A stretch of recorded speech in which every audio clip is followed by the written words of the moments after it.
বন্ধুরা আজকে আমি মূলো দিয়ে মূলো শাক ভাজার রেসিপি বানিয়েছি। এইভাবে যদি রেসিপিটা করেন দুর্দান্ত লাগে বন্ধুরা।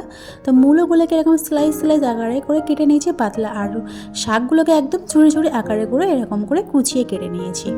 তো আসসালামু আলাইকুম বন্ধুরা, আশা করছি আপনারা সবাই ভালো আছেন, আর আল্লাহর রহমতে রহমতে আমরাও খুব ভালো আছি। তো এইভাবে যদি এই শীতের মরশুমে যদি মূলো শাক যদি ভাজা থাকে তাহলে তো কোনো কথা নেই গরম ভাতের সাথে। তো আজকেকার ভিডিও যে যেখানে পাচ্ছেন দেখছেন, দেশ বা বিদেশে অসংখ্য অসংখ্য ধন্যবাদ আমার এই আজকের রেসিপি দেখার জন্য। তো ভিডিওটা শুরু করার আগে ছোট্ট একটা লাইক দিয়ে শুরু করবেন, আর ছোট্ট ভিডিও আশা করছি স্কিপ করে দেখবেন না। তো এখানে কড়াই দিয়ে দিলাম, কড়াইতে আমি পরিমাণ মতো এখানে সরিষার তেল দিলাম। আমি কিন্তু এই রান্নাটা পুরোটাই সরিষার তেল দিয়ে করছি। এখানে আমি জিরে 1 চামচের মতো জিরে দিয়ে দিলাম। তো এখানে তেলেতে দিয়ে জিরেটাকে 2 থেকে 3 মিনিটের মতো ভেজে নিয়েছি। ভেজে নেওয়ার পরে আমি দুটো পেঁয়াজ, বড় সাইজের পেঁয়াজ কুচি রেখেছিলাম, সেই পেঁয়াজ কুচিটা দিয়ে ভালোভাবে পেঁয়াজের সঙ্গে খুব ভালোভাবে লাল করে নেব।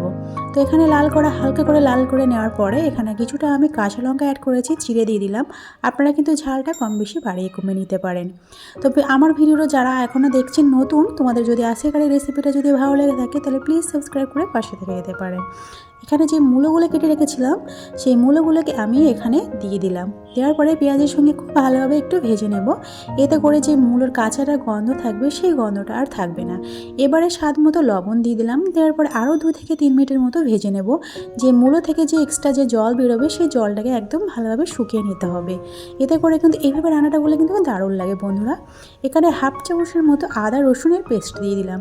দেওয়ার পরে আরও কিছুক্ষণ আমি এখানে ভেজে নেব একদম মিডিয়াম আছে, এখানে যাতে করে কাঁচা গন্ধ না থাকে আদা রসুন বাটার। তো এখানে দিয়ে দিলাম। এবারে গুঁড়ো মশলা অ্যাড করব। তো এখানে আমি 1/2 টিস্পুনের মতো হলুদ গুঁড়া দিয়ে দিলাম। দেওয়ার পরে ভালোভাবে মিক্সড করে নেব। এবারে 1/2 টিস্পুন করে জিরা গুঁড়া, 1/2 টিস্পুন করে ধনিয়া গুঁড়া দিয়ে দিলাম, আর গোলমরিচ গুঁড়া দিয়ে দিলাম। সব 1/2 টিস্পুন করে দিয়ে দিলাম। যেহেতু আমার আর সবজিটা খুবই কম, সেই জন্য আমি অল্প পরিমাণ মশলা দিয়ে রান্নাটা করছি। তো এইভাবে সব গুঁড়ো মশলাগুলো একদম মূলোর সাথে ভালোভাবে মিক্স করে নেওয়ার পরে অল্প কিছুটা পরিমাণ জল দিয়ে দিলাম মূলোটাকে সিদ্ধ হওয়ার জন্যে।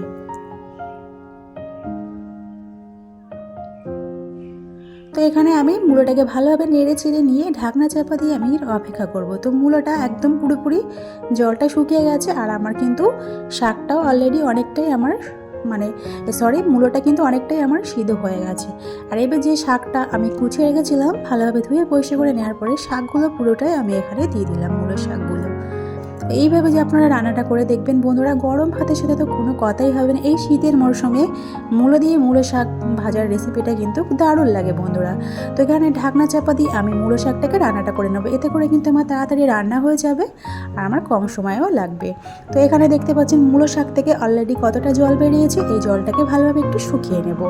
এতে করে আমার পুরোপুরি সিদ্ধ হয়ে যাবে। তো এখানে সব শেষে নামানোর আগে একটু 1/2 টিস্পুনের মতো এখানে চিনি দিয়ে দিলাম, এখানে স্বাদটা ঠিক ব্যালেন্সটা আনার জন্য। তো আমার এই আজকের রেসিপিটা কেমন লাগলো কমেন্টে কিন্তু জানাতে ভুলবেন না বন্ধুরা। খোদা হাফেজ।